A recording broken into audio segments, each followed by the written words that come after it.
নমস্কার। আজ আর জিজ্ঞেস করবো না কেমন আছেন আপনারা, তার কারণ আমি খুব একটা ভালো নেই। কারণ আমরা মৃগশিরা নক্ষত্র পাবলিশ করার পর তারপর থেকে আমাদের বেশ কিছুটা দিন আমাদের অন এয়ার হয়নি প্রোগ্রাম। তার কারণ আমরা খুব বিরক্ত, বিশেষ করে আমি খুব বিরক্ত এবং আমার মন খুব ভারাক্রান্ত। তার কারণ দেশীয় স্তরে যা চলছে, নিটের পেপার যে লিক হলো এবং বিগত 10 বছর ধরে যে পরীক্ষার প্রশ্নপত্র যে লিক হয়েছে তা নিয়ে দিল্লির যন্তর মন্তরে বেশ কিছু ছাত্রছাত্রী, তাদের পিতা মাতা এবং তাদের পরিবার পরিজন, আত্মীয় স্বজন, বন্ধু বান্ধব সকলে মিলে সেই জায়গায় উপস্থিত একটাই প্রতিবাদ যে বর্তমান শিক্ষামন্ত্রীর পদত্যাগ তারা দাবি করেন। এবং 20শে জুলাই যে নারকীয় ঘটনাটা আমরা দেখলাম, বাচ্চা বাচ্চা ছেলে মেয়েদের উপর যে প্রহার হলো, তাতে আমার মন অন্তত ভারাক্রান্ত। তার কারণ দেখুন, আমার মনটা কেন ভারাক্রান্ত, দেখুন আমরা তো ভবিষ্যৎবাণী করি। আমার কাছে একটি বাচ্চা ছেলেই আসবে, সে যদি এখন ক্লাস 12-এ পড়ে, 2027-এ হয়তো সে ক্লাস 12 দেবে, সে হয়তো বায়ো সায়েন্স নিয়ে পড়াশুনো করছে, তার বাবা মাও প্রচণ্ড উদ্গ্রীব যে না আমার সন্তানকে আমি একটু মেডিকেলের দিকে নিয়ে যেতে চাইছি। সে বাচ্চাটি তো আমাকে প্রশ্ন করবে যে স্যার আমি কি পাবো, মেডিকেল জয়েন্ট কি আমি ক্র্যাক করতে পারবো? আমি কি উত্তর দেব বলুন, আমি কি উত্তর দেবো? আপনারা যদি আমার জায়গায় থাকতেন আপনারা কি উত্তর দিতেন? হ্যাঁ, জন্মছক দেখে আমি দেখলাম যে হ্যাঁ, তোমার যা সময়, তোমার যা গোচর, তোমার যা গ্রহের অবস্থান, তোমার যা দশা, তোমার যা অন্তর্দশা, তোমার যে প্রত্যন্তর দশা, যে সূক্ষ্ম দশা, যা প্রাণদশা, তা তো পারমিট করছে মেডিকেল জয়েন্টকে তুমি ক্র্যাক করতে পারো, নিটকে তুমি ক্র্যাক করতে পারো। বাট 2026-এও আমাকে এই প্রশ্নের সম্মুখীন হতে হয়েছিল। 2026-এও যখন জানুয়ারি মাসে, ফেব্রুয়ারি মাসে, মার্চ মাসেও, যখন ইভেন এপ্রিল মাসেও, কারণ যখন মে মাসে পরীক্ষাটি হলো, এপ্রিল মাসেও আমাকে যে বাচ্চারা এসে জিজ্ঞেস করেছে স্যার আমি কিন্তু বসছি, হবে তো?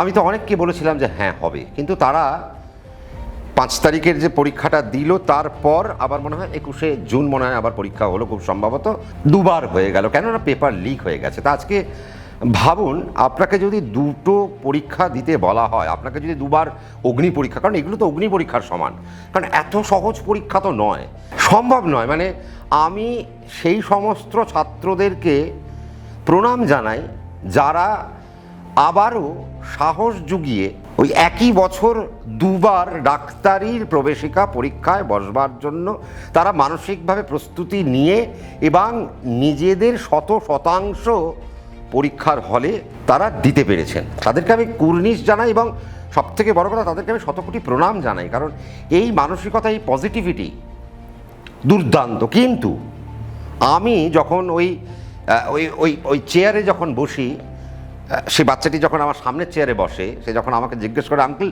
আমি কি পাবো, তা আমি ভবিষ্যৎবাণীটা কোথায় করব বলুন তো? আজকে যদি আপনার সন্তানও যখন আমার কাছে জিজ্ঞেস করবে যে আমি কি পাবো, তা আমি তো হ্যাঁ অবলীলায় বলে দিলাম যে হ্যাঁ তার দশা অন্তর্দশা, সমস্ত গ্রহের যা অবস্থান এবং তার বর্তমান সমস্ত কিছু একটা পারমিট করছে যে না তুমি তো পাবে, আর কে পাচ্ছে জানি না, তুমি তো পাবে। কিন্তু তাকে যদি অগ্নি পরীক্ষাটা বারংবার দিতে বলা হয়, আপনি সকালবেলায় রান্না করলেন, রান্না করার পর যদি বলা হয় যে না আপনাকে আবার রান্না করতে হবে, আপনার কেমন লাগবে? আপনি হয়তো সেই সময় ফ্রেশ হতে যাবেন, রান্না বান্না করে আপনি সমস্ত কিছু রেখে আপনি হয়তো, আপনাকে বলা হলো না আপনি ফ্রেশ হতে পারবেন না, আপনাকে আবার রান্না করতে বলা হলো, কেমন লাগবে? আপনি চাকরি থেকে ফিরলেন, আপনাকে যদি বলা হয় না আবার চাকরিটায় যেতে হবে, আপনি চাকরির পরীক্ষায় পাশ করে গেলেন, আপনি চাকরিতে ঢুকে গেলেন, আপনাকে যদি বলা হয় না আপনাকে আবার চাকরির পরীক্ষা দিতে হবে, কেমন লাগবে? ঠিক তেমনই ওই বাচ্চাগুলোর কথাটা ভাবুন তো, আজকে কতগুলো প্রাণ চলে গেল। কারণ আমরা শুনতে পাচ্ছি যা নিউজের মাধ্যমে বা বেশ কিছু জায়গায় আমরা যা শুনতে পাচ্ছি যে প্রায় 22 জনের মতো বাচ্চা সুইসাইড করেছে, অর্থাৎ কোট বলা যেতে পারে যে সেই পথকে বেছে নিয়েছে। খুব দুঃখজনক, খুব দুঃখজনক। তো আমি এই সমস্ত ঘটনার পরে ভাবলাম আমি কী নিয়ে ভবিষ্যৎবাণী করব, কার ভবিষ্যৎবাণী করব? আমি তো এই রাহু নক্ষত্র, আজকে আদ্রা নক্ষত্র আমরা আলোচনা করব, এরপরে সব নক্ষত্রগুলো আলোচনা করব, পরপর আপনাদের বোঝাতে যাব। কিন্তু গ্রহ নক্ষত্রকে ছাপিয়ে যে রাজনীতি শিকার আজকে প্রত্যেকটা মানুষ হচ্ছেন, প্রত্যেকটাই বাচ্চা কাচ্চা যারা হচ্ছেন, ছাত্রছাত্রীরা হচ্ছেন, আমার খুব একটা ভালো লাগেনি। তাদের একটাই দাবি যে আমাদের শিক্ষামন্ত্রী ধর্মেন্দ্র প্রধানের তারা ইস্তফা দাবি করেছেন। আমি জানি না আগামী দিনে সরকারের কি ঠিক স্ট্যান্ড পয়েন্ট হবে। আমি সরকারের প্রতি প্রচণ্ড আশাবাদী। আমি ভাবছি বা আমি নিজেকেও মানসিকভাবে প্রস্তুত করছি, না সরকার এগিয়ে আসবে, সরকার এগিয়ে আসবে, সরকার এগিয়ে আসবে এবং নিশ্চয়ই এর থেকে একটা সুরাহা নিশ্চয়ই বার করবে। এই বলে বলে আমি নিজেকে একটু প্রস্তুত করেছি, না আবারও অনুষ্ঠানে বসতে হবে, তার কারণ 27টা নক্ষত্র শেষ হয়নি। এবং আমি আশা রাখবো যে আগামী দিনে বর্তমান যে সরকার, মানে কেন্দ্রীয় যে সরকার রয়েছেন, তারা নিশ্চয়ই কোনো একটি ইতিবাচক পদক্ষেপ বা ইতিবাচক একটি সমাধানের পথ তারা বার করবেন এবং বার করে তারা আগামী দিনে এই ছোট্ট ছোট্ট ছেলে মেয়েদের ভবিষ্যৎকে সুরক্ষিত করবেন এবং প্রকৃত শিক্ষা ব্যবস্থাকে প্রতিষ্ঠা করবেন। এই আশায় আমি বুক বেঁধেছি এবং বুক বেঁধে আমি নিজেকে মোটিভেট করে আবারও আজকে আপনাদের সামনে এসে উপস্থিত হয়েছি।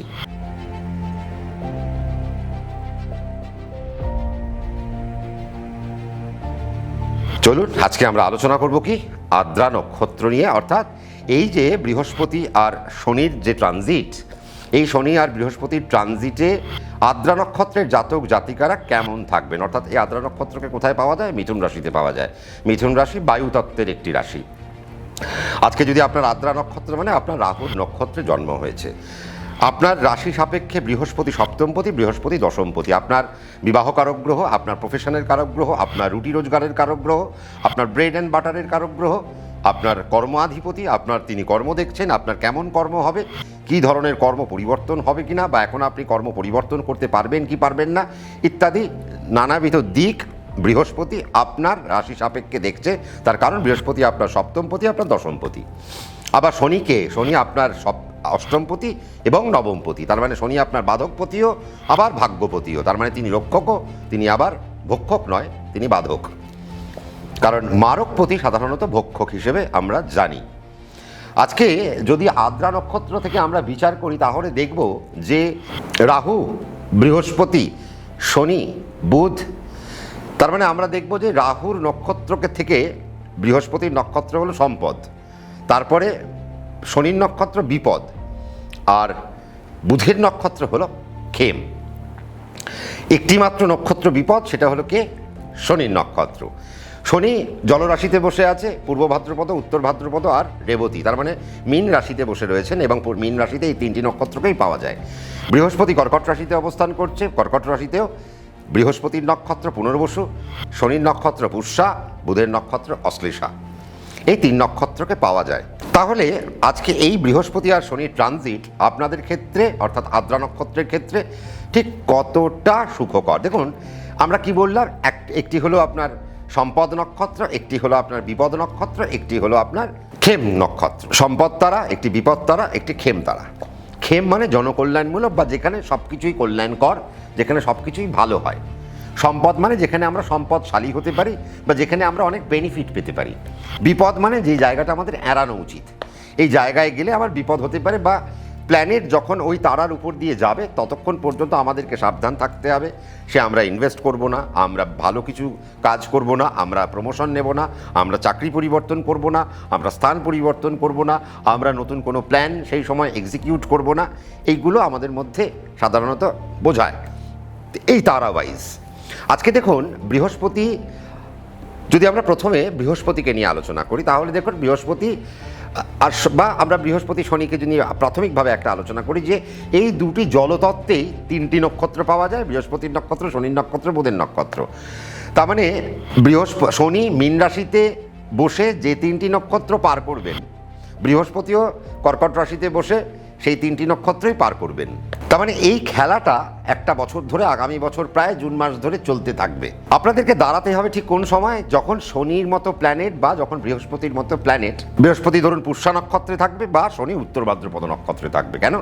এই বিপদ নক্ষত্রকে আপনাদেরকে একটু এড়াতে হবে। আজকে যে সময় আপনারা হয়তো অনুষ্ঠানটা দেখছেন সেই সময় হয়তো বৃহস্পতি পুষ্যা নক্ষত্রে বসে রয়েছে।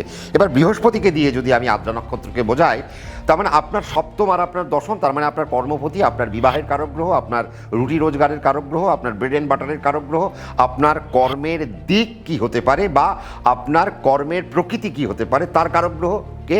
বৃহস্পতি। এই বৃহস্পতি কি করছে? এই বৃহস্পতি যখন শনির নক্ষত্রে থাকবে তখন আপনাদের কর্ম বিপদে থাকতে পারে। তার মানে সেই সময় আপনাদের কর্মচ্যুতি হতে পারে, আপনার অফিস বলে দিল কাল থেকে আর আসতে হবে না। তার মানে আদ্রা নক্ষত্রের ক্ষেত্রে এইটুকু জায়গা আপনাদেরকে সাবধানতা অবলম্বন করতেই হবে। এবং সাথে আপনাদেরকে শনিকেও দেখে নিতে হবে, কারণ শনি অষ্টমপতি নবমপতি, তার মানে আপনার ভাগ্য কতটা পরিপূর্ণ বা পরিপক্ক, ভাগ্যপতি আপনাকে কতটা সাহায্য করছে। যদি ভাগ্যপতি সাহায্য করে তাহলে কিছু কিছু সময় আমাদের কর্মপতি নেগেটিভ ইম্প্যাক্ট দিলেও বা নেগেটিভ তারার উপর দিয়ে গেলেও কিছুটা ক্ষেত্রে সে কিন্তু আপনাদেরকে বাঁচিয়ে দেবে। তো কাজেই আজকে যদি বৃহস্পতি যখন আপনার কর্কট রাশির উপর দিয়ে যাচ্ছে, আপনার রাশির দ্বিতীয় অর্থভাবে বসে রয়েছে, তার মানে বুঝতে হবে সে আবার তুঙ্গ, তার মানে বুঝতে হবে এই বৃহস্পতি মিথুন রাশির জাতক এবং জাতিকাদের জন্য, এবং বিশেষ করে আদ্রা নক্ষত্র যদি আপনি হয়ে থাকেন তাহলে সেই আদ্রা নক্ষত্রের জাতক জাতিকাদের জন্য কিছু কল্যাণকর জায়গা তুলতে পারেন, কিছু সম্পদের জায়গা তুলতে পারেন, সাথে কিছু বিপদও তুলবেন। বিপদ কখন তুলবেন? যখন বৃহস্পতি শনির নক্ষত্রে থাকবে। আপনাদেরকে দেখে নিতে হবে যে আগামী 1 বছরের মধ্যে বৃহস্পতি কখন কখন শনির নক্ষত্রে ট্রানজিট করছে। ঠিক যে মুহূর্তে বৃহস্পতি শনির নক্ষত্রকে কানেক্ট করে বসে থাকবে ততক্ষণ পর্যন্ত আপনারা আপনার কর্মের দিক থেকে সাবধান থাকবেন। কর্ম পরিবর্তন করবেন না, কর্ম পরিবর্তনের ইচ্ছা প্রকাশ করবেন না, প্রমোশন দুম করে নিয়ে ফেলবেন না, স্থান পরিবর্তন দুম করে ফেলবেন না। আপনার চাকরি করছেন, আপনি হয়তো ব্যবসার দিকে একটু ঝুঁকছেন না, সেই সময় আপনি করবেন না। কখন করবেন? যখন আপনার বৃহস্পতি সম্পদ তারায় রইল বা যখন আপনার বৃহস্পতি খেম তারায় রইল। বিপদ তারায় থাকলে যদি আপনি ব্যবসা ইমপ্লিমেন্ট করেন, যদি আপনি চাকরি চেঞ্জ করেন, আপনি চাকরি চেঞ্জ করে এমন একটা ওয়ার্ক স্টেশনে গিয়ে পড়লেন যে আর চাকরি করতে আপনার ইচ্ছা করছে না। শুধু তাই না, আপনার সপ্তমপতি বৃহস্পতি, তার মানে আপনি যদি বিবাহিত হয়ে থাকেন, তার মানে সে আপনি একজন স্ত্রী হতে পারেন বা আপনি একজন পুরুষ হতে পারেন, তো আপনার লাইফ পার্টনারের চাকরির ক্ষেত্রেও কিন্তু একটা সমস্যা কিন্তু সেই সময় কিন্তু বর্তাতে পারে। যদি তারা চাকরি পরিবর্তন করে, চাকরি পরিবর্তন করে নতুন কিছু ইমপ্লিমেন্ট করতে চায়, তারা স্থান পরিবর্তন করতে চায়, সেই সময়টা কিন্তু একটা দোদুল্যমান সিচুয়েশান হয়ে যেতে পারে। বা আপনার মিসেসের শরীর খারাপ নিয়েও আপনাকে একটু ভুগতে হতে পারে, বা আপনার হাজব্যান্ডের শরীর নিয়েও আপনাকে একটু ভুগতে হতে পারে, এবং শারীরিক কারণে আপনারা অফিসে পৌঁছতে পারলেন না, যার কারণে আপনার চাকরির জায়গাটা একটা জিজ্ঞাসা চিহ্নর মতো একটা জিনিস দাঁড়িয়ে গেল। বা আপনাকে হয়তো কোম্পানি বলে দিল যে ভাই আর এত তো আমরা সহ্য করতে পারবো না, এবার তুমি ভাই বাড়িতে থাকো, আমরা তোমার জায়গায় অন্য কাউকে নিয়ে নিলাম। তো এই একটা জায়গা হতে পারে। আবার দেখুন, যখন আপনার কর্মপতি বা আপনার সপ্তমপতি যখন আপনার বিপদতারার উপর দিয়ে যাবে তাহলে সেই সময়টা কি করতে হবে? সেই সময়টা সাবধানতা অবলম্বন করতে হবে। সেই সময়টা যদি আপনি সাবধানতা অবলম্বন না করেন তাহলে হবে কি, আপনার বৈবাহিক কারণের জন্য আপনার চাকরিটি নষ্ট হতে পারে। বা আবার সপ্তমপতি যেহেতু বৃহস্পতি, তার মানে সে যখন বিপদ তারার উপর দিয়ে যাবে, সে মারকভাবে বসে রয়েছে, দ্বিতীয় ভাব আমাদের মারক ভাব। আমরা চন্দ্রকে 1 ধরে যদি আমরা কানেক্ট করি তাহলে চন্দ্র থেকে সপ্তম হলো ধনু, তাহলে ধনুর মালিক হলেন বৃহস্পতি, তাহলে বৃহস্পতি আপনার বিবাহকারক গ্রহ রাশি সাপেক্ষে। তাহলে সেই বৃহস্পতি যখন আপনার বিপদ তারার উপর দিয়ে যাবে সেই সময় আপনার বিবাহ নিয়ে যেন আপনাকে কোর্টের দ্বারস্থ না হতে হয়। তো সেই জায়গাটা একটু আপনাদেরকে সাবধানতা অবলম্বন করতে হবে।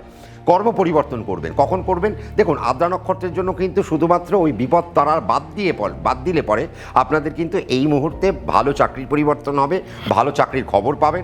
এতদিন চাকরি পাননি, চাকরির জন্য বসে রয়েছেন, এবার আপনি নতুন একটা কর্মের কোনো খোঁজ পাচ্ছেন। হ্যাঁ, এবার আপনার জন্য একটা চাকরি দাঁড়িয়ে রয়েছে, ভালো কর্ম। দশমপতি যেহেতু, তার মানে কিছু সরকারি চাকরির যোগ কিন্তু আদ্রা নক্ষত্রের জন্য রয়ে গেল আগামী বছর, অর্থাৎ 2027 জুন পর্যন্ত, বা আমি ধরলাম মে পর্যন্ত। তার মানে 2027 মে মাসের মধ্যে আপনারা আমাকে একটা সুখবর পাওয়াতে পারেন যে হ্যাঁ দাদা, আমি সরকারি চাকরির জন্য চেষ্টা করেছিলাম, সরকারি চাকরিটি আমার প্রাপ্তি হয়ে গেছে, আমি পেয়ে গেছি। এবং বৃহস্পতি যখন দশমপতি সপ্তমপতি, সে যখন সম্পদ তারায় এবং খেম সম্পদ তারায় থাকবে তখন তো সে আপনাকে চাকরি দেবেই দেবে, এবং খেম তারায় যখন থাকবে তখন সে আপনার প্রমোশনগুলো ঘটাবে। তার মানে এটা একটা ইম্পর্টেন্ট পার্ট। আবার সম্পদ তারায় যখন বৃহস্পতি থাকবে, আদ্রা নক্ষত্রের জাতক জাতিকারা যারা রয়েছেন তাদের বাড়িতে নব জাতক বা জাতিকার একটা শুভ লাভ কিন্তু হতে পারে। তার মানে আপনার বাড়িতে কন্যা সন্তান বা পুত্র সন্তান আসতে পারেন, এবং সেখান থেকেও একটা সুখবর আপনারা কিন্তু আমাকে পাঠাতে পারেন বা মিষ্টি খেতে পারি আমি।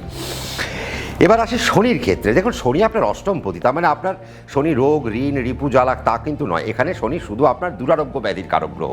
তার মানে শনি যখন বিপদতারায় থাকবে, আপনি যেন কোনো রকম বিপদের মধ্যে না পড়েন, সেই জায়গাটুকু আপনাদেরকে একটু খেয়াল রাখতে হবে, 1 নম্বর।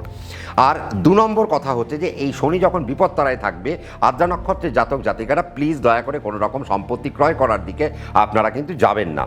শনি নবমপতিও, তার মানে যখন শনি বিপদতারায় থাকবে, আপনার বাবাকে নিয়ে হঠাৎ কোনো প্রবলেম চলে আসতে পারে, বা আপনার বাবাকে নিয়ে কোনো ল লিটিগেশন আসতে পারে, কোর্ট কেস চলে আসতে পারে, যে কেস আপনারা কোনোদিন এক্সপেক্ট করেননি, সেই ধরনের কোনো কেস আপনাদের জীবনে কিন্তু চলে আসতে পারে। তো সেই জায়গা থেকে আপনাদেরকে একটু সাবধানতা আদ্রা নক্ষত্রের জাতক জাতিকাকে করতে হবে। এবং যেহেতু শনি জলতত্ত্বে বসে রয়েছে, জল হইতে সাবধান, জলের রোগ থেকে সাবধান। ম্যালেরিয়া ঠিক নয়, মানে ওই ধরুন কাইন্ড অফ ম্যালেরিয়া বা টাইফয়েড, প্যারাটাইফয়েড, আপনাদের জন্ডিস থেকে সাবধানতা অবলম্বন করতে হবে, লিভার থেকে সাবধানতা অবলম্বন করতে হবে, আপনাদের প্যানক্রিয়াস থেকে এখন আপনাদের সাবধানতা অবলম্বন করতে হবে, অগ্নাশয় থেকে যা যা সমস্যা আমাদের আসতে পারে সেই সমস্ত জায়গা থেকে সাবধানতা, আপনাদের কিডনি থেকে আপনাদেরকে সাবধানতা অবলম্বন করতে হবে যদি আপনি আদ্রা নক্ষত্রের জাতক জাতিকা হয়ে থাকেন। এই সময় ভালো জল আপনাদের ইনটেক করা উচিত যদি আপনি আদ্রা নক্ষত্র হয়ে থাকেন। এবং শারীরিক কারণেও কিন্তু আপনাদের নানা রকমের সমস্যা আপনাদের অ্যারাইজ করতে পারে। শনি যে সময় বিপদ তারায় থাকবে, সেই সময় কোনো রকম ইনভেস্ট করবেন না, বাড়ি ঘর, শেয়ার মার্কেট ইত্যাদি ইত্যাদি ক্ষেত্রে, কারণ সেখান থেকে আপনার মুনাফা কমে যাবে, বা আপনার বাড়ি কোনো ল লিটিগেশনে পড়ে গেল, বা আপনি ইনভেস্ট তো করলেন বাড়িতে, সেই চাবি আপনাকে আর প্রমোটার হ্যান্ড ওভার করলো না। শুধু তাই না, আপনারা যদি প্রমোটিং বিজনেসের সাথেও যুক্ত থাকেন, আপনি যদি আদ্রা নক্ষত্র হয়ে থাকেন, শনি যখন বিপদ তারায় থাকবে সেই মুহূর্তে আপনার কনস্ট্রাকশন, আপনার যে ধরনের প্রমোটিং বিজনেসে রয়েছেন সেই প্রমোটিং ব্যবসায় কিন্তু আপনি কোনো বাধার সম্মুখীন হতে পারেন, এবং সেখান থেকে কোনো ল লিটিগেশন আপনার জীবনে চলে আসতে পারে। এবং হঠাৎ করে দেখা গেল 24 ঘন্টার জন্য বা 48 ঘন্টার জন্য বা 72 ঘন্টার জন্য আপনার কোনো পুলিশি হেফাজত বা আইনি হেফাজতের মধ্যে আপনাকে চলে যেতে হতে পারে। এই জায়গা থেকে একটা সাবধান। এবং প্রতিবেশীর জনিত বা আপনার কাস্টমারের থেকেও আপনি কোনো ল লিটিগেশনের একটা ঝামেলার মধ্যে পড়তে পারেন যদি আপনি প্রমোটিং ব্যবসার মধ্যে থাকেন। আপনারা যারা সিভিল ট্রেডে রয়েছেন তাদের জন্য সময়টা কিন্তু ভালো, কিন্তু বিপত্তারায় যখন থাকবে তখন সেই জায়গায় সিভিল ট্রেডের থেকে আপনারা কিন্তু একটু সাবধানতা অবলম্বন করবেন। শুধু তাই না, যে আপনারা যদি মেডিকেল জগতে থাকেন, বা আপনারা যদি চিকিৎসা বিভাগে থাকেন, বা মেডিকেলের যে কোনো সেক্টরে থাকেন, সেই জায়গাতেও শনি যখন বিপত্তারায় থাকবে তখন কিন্তু আপনাদেরকে প্রচণ্ড সাবধানতা অবলম্বন আপনাদেরকে একটু করতেই হবে।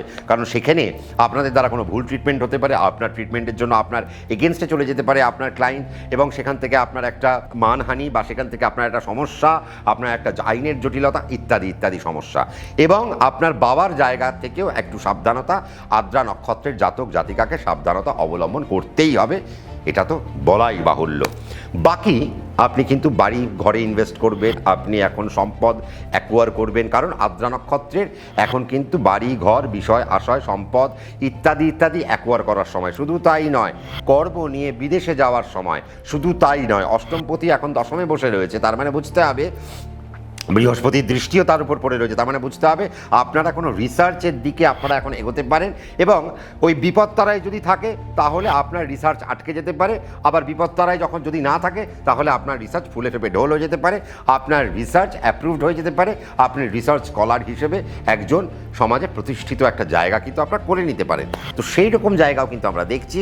বিদেশের যাত্রা আপনাদের এখন হবে, বিদেশের জায়গায় আপনাদের একটা সফলতার জায়গা আমরা দেখতে পাচ্ছি। তার মানে ওভারঅল আগামী একটা বছর যদি আমরা ক্যালকুলেট করি, এই জুলাই থেকে নিয়ে আগামী 2027-এর মে মাস পর্যন্ত পুরোটা, আমি 31শে মে অবধি ধরলাম, তাহলে আমরা দেখব কিন্তু আগামী একটা বছরের মধ্যে আপনাদের শুধু ওই বিপদ তারাটুকু খেয়াল রাখতে হবে, বাকি দুটো তারাই আপনাদের জন্য ভালো। তার মানে আমি যদি ধরে নিই 3 মাস আপনার খারাপ, বাকি 9 মাস আপনার জন্য ভালো। তার মানে আগামী আদ্রা নক্ষত্রের জন্য আগামী একটা বছরের একটা ভালো প্যারামিটার আমরা দেখতে পাচ্ছি। শুধু তাই নয়, আগামী বছর আদ্রা নক্ষত্রের জাতক জাতিকারা যারা মাধ্যমিক উচ্চ মাধ্যমিক দেবেন, সেই সময় কিন্তু বৃহস্পতি এবং শনি একটা ভালো নক্ষত্রে থাকবেন, তার মানে ভালো তারায় থাকবেন। তার মানে আগামী দিনে আপনারা কিন্তু ভালো মাধ্যমিকের রেজাল্ট করতে পারেন, উচ্চ মাধ্যমিকের রেজাল্ট করতে পারেন, রিসার্চে ভালো জায়গা করতে পারেন, মাস্টার্সে ভালো রেজাল্ট করতে পারেন। এবং শুধু তাই না, যারা যারা মেডিকেল সেক্টরকে চাইছেন তাদের জন্য 2027 কিন্তু আদ্রা নক্ষত্রের জন্য একটা ভালো প্যারামিটার হতে চলেছে।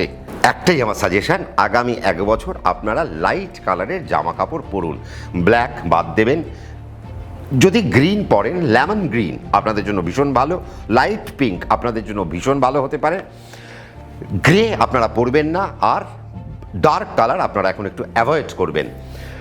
বাকি আপনার জন্মছক অনুযায়ী আপনাদের কিন্তু ফলাদেশ হবে, কারণ আমি জানি না আপনার আদ্রা নক্ষত্রের কোন দশা চলছে। আপনি যদি আদ্রা নক্ষত্রের হয়েও থাকেন তাহলে দশান্তর দশাটাও একটা বিরাট বড় ম্যাটার। আমি এই কথাগুলো যা বললাম এটা একটা সামগ্রিক আলোচনা, আপনার দশা শেষ কথা বলবে। তো নিশ্চয়ই আপনি যদি মনে হয় আপনি আদ্রা নক্ষত্রের হয়ে আছেন, তো আগামী একটা বছর আপনি কিভাবে এর থেকে ভালো ফল পাবেন তার জন্য আপনি আপনার পছন্দের অ্যাস্ট্রোলজারের কাছে বসে যান, এবং আগামী একটা বছরে 3 মাস খারাপ তো 9 মাস ভালো, তার মানে পুরো ব্যাপারটাই ভালো বোঝানো যায়। 70-30 একটা ইকুয়েশন, তাহলে 70% আপনার জীবনে যাতে ভালো হয়, সেই ভালোটা আপনি কী করে অ্যাকোয়ার করবেন তার একটা হিসেব নিকেশ আপনি আপনার অ্যাস্ট্রোলজার থেকে নিয়ে নেবেন। প্রত্যেকে ভালো থাকুন, শান্তিতে থাকুন, সুখে থাকুন, দিনের শেষে নিজের জীবনকে প্রচণ্ডভাবে উপভোগ করুন। কমেন্ট করতে ভুলবেন না আর কি আপনি জানতে চাইছেন। আমার অনুষ্ঠানটা যদি ভালো লেগে থাকে একটু লাইক করবেন, শেয়ার করবেন, আর আপনার একটা সাবস্ক্রিপশন অর্থাৎ সাবস্ক্রাইব বাটনটা যদি আপনি প্রেস করে দেন আমি একটু মোটিভেট হব। আমি আগামী দিনে আরও উদ্বুদ্ধ হয়ে আপনাদের সামনে নতুন নতুন অনুষ্ঠান নিয়ে হাজির থাকবো। প্রত্যেকে ভালো থাকবেন, সুখে থাকবেন, শান্তিতে থাকবেন। আজ এখানেই থামছি। নমস্কার।